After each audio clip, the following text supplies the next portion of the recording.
Hey, got a minute to talk about agents and PCOs. Now, what's a PCO? PCOs are professional conference organizers or any event planners, or they've got a thousand different names. Again, there are some really, really top professional event planners and PCOs in this country. And I've worked with a lot of them. Good people, good guys, good ladies, good humans. I think I covered all my bases there. But there are many dodgy ones, as with any industry. So here's one of the things I really want you to look out for. So I'm sitting with a client after doing a gig, and the client says to me, we haven't seen you in a while. I said, yeah, I mean, the last time I worked for you, it was great. I mean, I get written feedback, by the way, on every single presentation that I do. So when I turn around and say that we rocked at this thing, or I was rated as the best, literally they write the word the best, and I show you in writing that other people say it, not me. But so I said, based on the feedback we got last time, written in the room and written feedback, she says, yeah, but you're so expensive. I said, what do you mean I'm so expensive? My fee hasn't really changed much in the last 3-4 years. And then she told me my fee. And what she said was, it was double the amount. Listen to me, double the amount that my fee was. And I said, you didn't? She says, yeah, the agent charged me double the amount, or charged me that amount. And I said, but that's double my fee. Anyway, there was a speaker just before me, and I phoned him, Kobus Nettling. How's it, Kobus, if ever you see this? And I said to Kobus on the phone, I said, my buddy, you've just done a session before me. Can I ask what your fee was? So he told me his fee. I mean, back in the days, I think it was 12.5 to 15, something around there for the keynote. And meantime, she says to me, no, she was charged 25 or 30. So let me tell you what the agent did. The agent would phone up the speaker after the client says, listen, we've heard about so-and-so and we want X, Y, and Z. He'd phone us up, try and knock our price down and say, the client hasn't got a lot of money, but I can maybe wing it, and knock our price down. Then he would go to the client and double the fee and then say, no, that's what the speaker asks, and he's a great speaker. And this guy would pocket 50% of our money. He would pocket it. That's nothing. Hang on. You've also got to be wary of double and triple dipping. So what is double and triple dipping? Maybe this should be a video on its own. So the PCO needs to get a speaker in. So what the PCO does is then contact an agent. All right.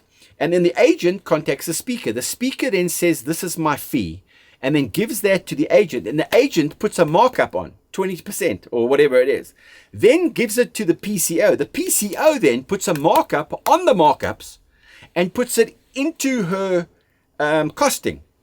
But then what happens is, when you get the bill for the entire conference, the agent or the PCO or the event planner has now put an overrider on the whole conference. In other words, I take 15-20% off the whole thing.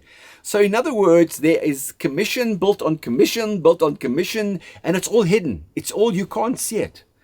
And the only thing that happens is costs get inflated.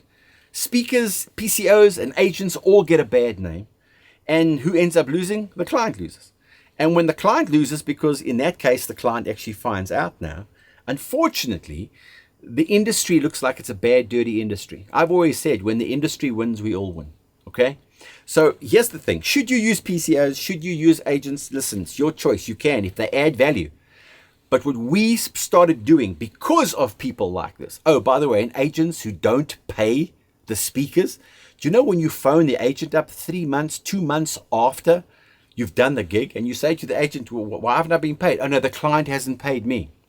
Then what you do is you just phone the client direct and say, apparently you haven't paid so-and-so for, oh, no, we paid her a month before the gig.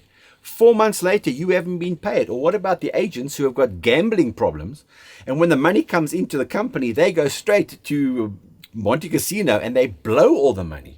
And the speakers are not getting paid. It is a nightmare, and it has been a nightmare. What we do as well, we are open cards.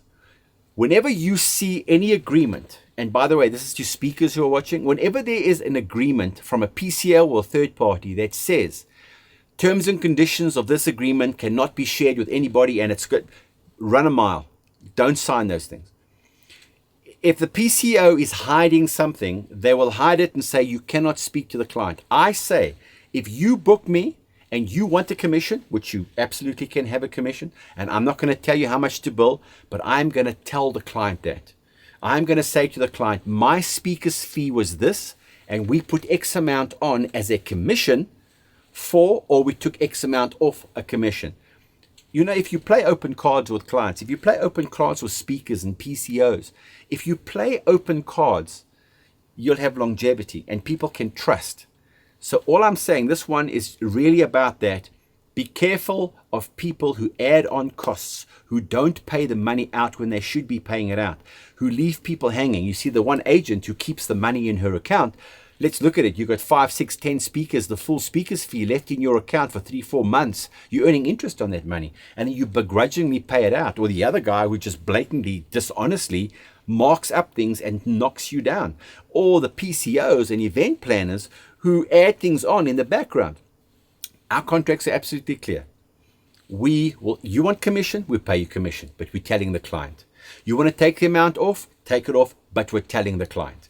The client needs to know everything. Now, I know for a fact that there's going to be a lot of people who are going to be so pissed off that I have come clean and helped clients solve this problem. But I also know that the 15% of honest agents and honest PCOs and event planners are going to be making comments at the bottom here that are going to go, good for you. Listen, again, when the industry wins, we all win. When the industry loses, we all lose. Okay? Hey, I hope this helped. Now get to work.